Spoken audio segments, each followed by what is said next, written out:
ನೋಡಿ, ನಾನು ಭಾಳ ಸ್ಪಷ್ಟವಾಗಿ ತಮ್ಮ ಮುಂದೆ ಹೇಳಿದ್ದೀನಿ. ನಾನು 135 ಜನ ಇದ್ದಾಗ ಪ್ರಾದೇಶಿಕ ಪ್ರಾತಿನಿಧ್ಯತೆ ಅಥವಾ ಸಾಮಾಜಿಕ ನ್ಯಾಯ ಕೊಡೋದು ಭಾಳ ಕಷ್ಟದ ಕೆಲಸ. ಅದರಲ್ಲೂ ಕೂಡ ಒಂದು ಪ್ರಾಮಾಣಿಕ ಪ್ರಯತ್ನ ನಮ್ಮ ವರಿಷ್ಠರಿಂದ ಆಗಿದೆ. ಈಗ ಅದರಲ್ಲಿ ಎಲ್ಲರಿಗೂ ಕೂಡ ಸಮಾಧಾನ ಮಾಡಲಿಕ್ಕೆ ಆಗೋದಿಲ್ಲ. ಹೈಕಮಾಂಡ್ ಏನು ಡಿಸಿಷನ್ ತೊಗೊತೀವಿ ಅದಕ್ಕೆಲ್ಲರೂ ಭದ್ರಾಗಿದ್ದಾರೆ ಅಂತ ಕೂಡ ನಾವು ಹೇಳಿದ್ದಾರೆ. ಹೌದು, there are lot of deserving people, ಇಲ್ಲ ಅಂತ ಯಾರೂ ಹೇಳ್ತಾ ಇಲ್ಲ. ನಮ್ಮಲ್ಲಿ ನಾಯಕತ್ವದ ಕೊರತೆನೂ ಇಲ್ಲ, ಸಾಮರ್ಥ್ಯದ ಕೊರತೆನೂ ಇಲ್ಲ. ಕಷ್ಟ ಏನಪ್ಪ ಅಂದರೆ ಬರೀ 15% ಅವ್ರಿಗೆ ಮಾಡ್ಬೋದು ನಾವು. 224ನಲ್ಲಿ ಬರೀ 15%ಗೆ ಮಾಡ್ಬೋದು, 33 ಜನಕ್ಕೆ ಮಾಡ್ಬೋದು ನಾವು. ಸೊ ಸ್ವಲ್ಪ ಸಹಜವಾಗಿ ಕಷ್ಟ ಅಲ್ಲ. 135 ಇದ್ದಾಗ 35 ಜನಕ್ಕೆ ಮಾಡು ಅಂದರೆ ಯಾರಿಗೆ ಬಿಡೋದು, ಯಾರಿಗೆ ಹಿಡಿಯೋದು ಹೇಳಿ? ಅದು ಅವ್ರು ಚರ್ಚೆ ಮಾಡಿರ್ತಾರಲ್ಲ ನೋಡಿ. ಅದೇ ದಟ್ ಈಸ್ ಪ್ರೆರೋಗೇಟಿವ್ ಆಫ್ ಪಾರ್ಟಿ ಅಲ್ಲ. ಇದು ನೀವು ಮಾಧ್ಯಮದಲ್ಲಿರೋದು, ನಮ್ಮಲ್ಲಿ ಏನು ಚರ್ಚೆ ಆಗಿಲ್ಲ ನೋಡಿ. ಕ್ಯಾಬಿನೆಟ್ ಎಲ್ಲಿ ಯಾರಿರೋದು ಬಿಡೋದು ನನ್ನ ಆದ್ಯತೆ ಅಲ್ಲ, ಮುಖ್ಯಮಂತ್ರಿಗಳ ಆದ್ಯತೆ. ನೀವು ಮುಖ್ಯಮಂತ್ರಿಗಳ ಪ್ರಶ್ನೆ ನನ್ನ ಕೇಳಿದ್ರೆ ನಾನು ಏನು ಹೇಳೋಕ್ಕಾಗ್ತದೆ? ಹೋಮ್ ಮಿನಿಸ್ಟರ್ ಜವಾಬ್ದಾರಿ ಕೊಟ್ಟಿದ್ದಾರೆ ಅಂತ ಹೋಮ್ ಮಿನಿಸ್ಟರ್ ತೆಗೆದ್ರೆ ಕಾರ್ಯಕರ್ತ. ಅದೇ ನೋಡಿ, ಇಟ್ಸ್ ಅದೊಂದು ಸಾಮಾನ್ಯ ಪ್ರಕ್ರಿಯೆ ನಮ್ಮ ಪಾರ್ಟಿನಲ್ಲಿರ್ಬೋದು, BJPನಲ್ಲಿರ್ಬೋದು. ಒಂದು ಆಯ್ಕೆ ಪಟ್ಟಿ ಆದಮೇಲೆ ಹೋಗಿ ಹೈಕಮಾಂಡ್ ಅವರಿಗೆ ತೋರಿಸಿ ಅವ್ರದ್ದು ಏನಾದರೂ ಸಲಹೆ ಇದ್ದರೆ ಪಡೆದು ಬರೋದು. ಅದರಲ್ಲಿ ತಪ್ಪೇನಿದೆ?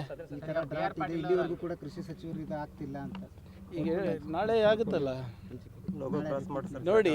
ನಾನು ಹೇಳ್ದಂಗೆ ಎಲ್ಲ ಜಿಲ್ಲಾ ಉಸ್ತುವಾರಿಗಳು ಇದ್ದಾರೆ. ಇದಕ್ಕೋಸ್ಕರ ವಿಶೇಷವಾಗಿ ನೇಮಕ ಮಾಡಿದ್ದಾರೆ ಮುಖ್ಯಮಂತ್ರಿಗಳು.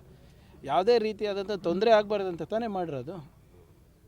ಈಗ ನೀವೇನೇ ಹೇಳ್ಬೋದು, ಒಂದು ಮಾತ್ರ ಒಪ್ಪಬೇಕಾಗ್ತದೆ, ಕಳೆದ 2-3 ವರ್ಷದಲ್ಲಿ ಹಿಂದೆ ಕಾಣದಷ್ಟು ನಮಗೆ ಪರಿಹಾರ ರೈತರಿಗೆ ನಾವು ತಂದು ಕೊಟ್ಟಿದ್ದೀವಿ ನಮ್ಮ ಜಿಲ್ಲೆಯಲ್ಲಿ ಮತ್ತು ನಮ್ಮ ರಾಜ್ಯದಲ್ಲಿ.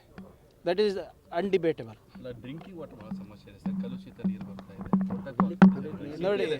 ನೋಡಿ. ಇದನ್ನು ಕೂಡ ಈಗಾಗಲೇ ಚರ್ಚೆ ಮಾಡಿದ್ದಾರೆ. ಖಂಡ್ರೆ ಅವರು ನಿನ್ನೆ ರೀಜ್ನಲ್ ಮೀಟಿಂಗ್ ತೊಗೊಂಡಿದ್ದಾರೆ ಬೆಳ್ಳಾರಿನಲ್ಲಿ.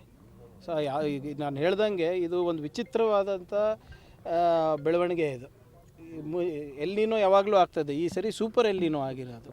ಸೊ ಇದು ಬರೇ ನಮ್ಮ ಕಲಬುರಗಿಗೆ ಅಥವಾ ರಾಜ್ಯಕ್ಕೆ ಸೀಮಿತ ಅಲ್ಲ, ಇಡೀ ದೇಶಕ್ಕೂ ಆಗ್ತದೆ ಮತ್ತು ಹಲವಾರು ಬೇರೆ ಬೇರೆ ದೇಶಗಳಲ್ಲೂ ಕೂಡ ಈ ಸಮಸ್ಯೆ ಉದ್ಭವಿಸ್ತದೆ. ನಾನು ಹೇಳ್ದನಲ್ಲ, ಬರೀ ಇದು ಜೂನ್ ಜುಲೈದು ಅಷ್ಟೇ ಅಲ್ಲ ಸಮಸ್ಯೆ, ಮುಂದಿನ ಜೂನ್ ಜುಲೈ ತನಕ ನಾವು ಕಾಪಾಡ್ಕೊಂಡಿರ್ಬೇಕಾಗ್ತದೆ ನಮ್ಮ ಮೂಲಗಳನ್ನು, ಜಲಮೂಲಗಳನ್ನು. ಸೊ ಅದಕ್ಕೂ ಕೂಡ ಒಂದು ವಿಶೇಷವಾದಂಥ ಆದ್ಯತೆಯನ್ನು ನಾವು ನೀಡಿದ್ದೇವೆ. ಈಗಾಗಲೇ 1 ಕೋಟಿ ಪ್ರತಿ ತಾಲೂಕು ಕೂಡ ಕುಡಿಯೋ ನೀರಿಗೆ ಕೊಟ್ಟಿದ್ದೇವೆ.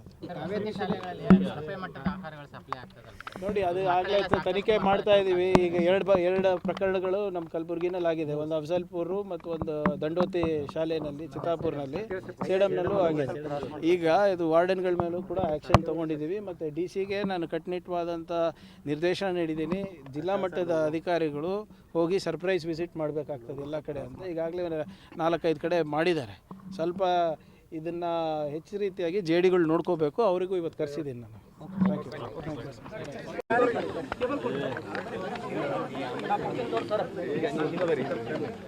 ಅದಕ್ಕೆ ಅಲ್ಲ, ಆರಾಮಾಗಿ ಆಫೀಸಲ್ಲಿ ಕೂತಿ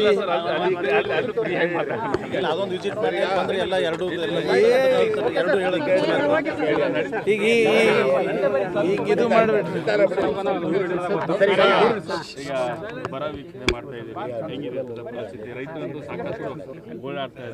ನೋಡಿ, ಇದನ್ನು ನಾವು ಭಾಳ ಮುಂಚಿತವಾಗಿ ಇಂಥ ಪರಿಸ್ಥಿತಿ ಉದ್ಭವ ಆಗ್ಬೋದು ಅಂದ್ಬಿಟ್ಟು ರೈತರಿಗೆ ಕೂಡ ನಾವು ಸಲಹೆ ನೀಡಿದ್ವಿ, ಸೂಚನೆಯನ್ನು ಏನು ಮಾಡಬೇಕು ಅಂತ ಕೂಡ ನೀಡಿದ್ವಿ ರಾಜ್ಯಾದ್ಯಂತ.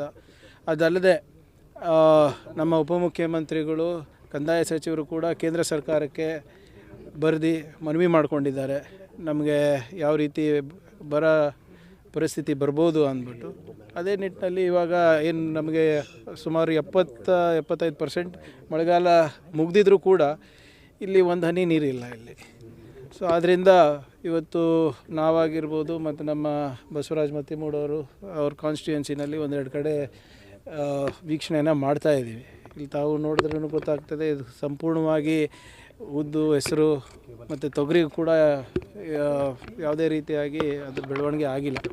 ಸೊ ಈ ಸರಿ ಇಳುವರಿ ಅಷ್ಟೇ ತೊಂದರೆ ಆಗೋದಿಲ್ಲ, ಕುಡಿಯೋ ನೀರು ಮೇವು ಕೂಡ ತೊಂದರೆ ಆಗ್ಬೋದು. ಸೊ ಅದರಿಂದ ನಮ್ಮ ಸರ್ಕಾರ ಈಗಾಗಲೇ ಎಲ್ಲ ಸಚಿವರಿಗೂ ಕೂಡ ಜಿಲ್ಲೆ ಪ್ರವಾಸ ಮಾಡಿ ಸಭೆಗಳು ಮಾಡಿ ನಾಳೆ ಕ್ಯಾಬಿನೆಟ್ ಏನಿದೆ, ನಾಡಿದ್ದು ಕ್ಯಾಬಿನೆಟ್ ಇದೆ, ಅದರಲ್ಲಿ ಒಂದು ವರದಿ ಸಲ್ಲಿಸಬೇಕು ಅಂತಲೂ ಕೂಡ ಮಾನ್ಯ ಮುಖ್ಯಮಂತ್ರಿಗಳು ಹೇಳಿದ್ದಾರೆ. ಅಲ್ಲಿ ಚರ್ಚೆ ಆಗಿ ಮುಂದೆ ಯಾವ ರೀತಿ ನಾವು ಕ್ರಮವನ್ನು ವಹಿಸ್ಕೋಬೋದು ಅಂತ ನಾವು ಒಂದು ತೀರ್ಮಾನಕ್ಕೆ ಬರ್ತೀವಿ.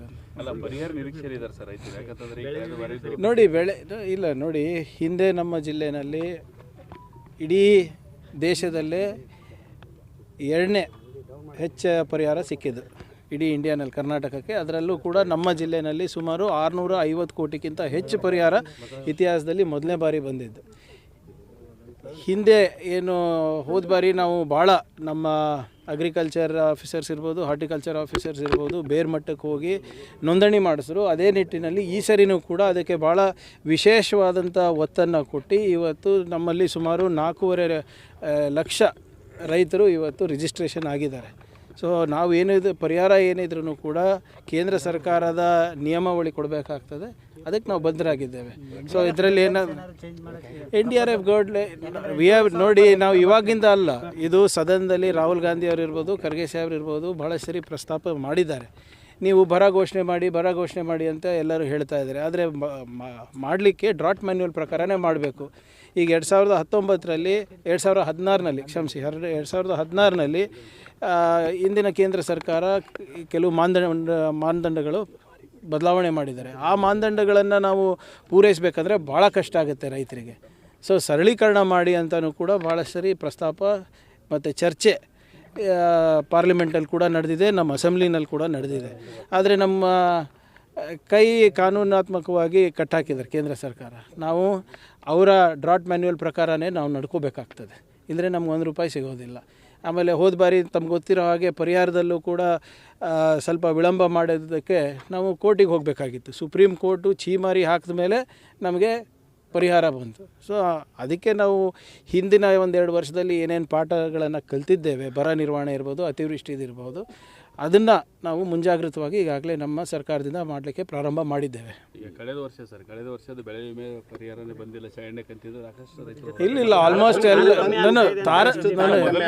ತಾರತಮ್ಯ ಇಲ್ಲ ನೋಡಿ, ಸಮಾನವಾಗಿ ಯಾರಿಗೂ ಸಿಗೋದಿಲ್ಲ. ಈಗ ನೀವು 5 ಎಕರೆ ಹಾಕಿದ್ದೀರಾ, ನಿಮ್ಮ ಇಳುವರಿ ಜಾಸ್ತಿ ಇರ್ಬೋದು, ನಾನು 5 ಎಕರೆ ಹಾಕಿದ್ದೀನಿ, ನನ್ನ ಇಳುವರಿ ಜಾಸ್ತಿ ಕಮ್ಮಿ ಇರ್ಬೋದು. ಅದ್ರ ಪ್ರಕಾರ 5 ನೋಡಿ, ಕ್ರಾಪ್ ಕಟ್ಟಿಂಗ್ ಎಕ್ಸ್ಪೆರಿಮೆಂಟ್ ಇರ್ಬೋದು, ಬೇರೆ ಯಾವುದೇ ಏನು ಇದಕ್ಕೆ ಮಾನದಂಡಗಳಿದೆ, ಅದು ಪಬ್ಲಿಕ್ ಮುಂದೆನೇ ಆಗುತ್ತೆ. ಯಾರು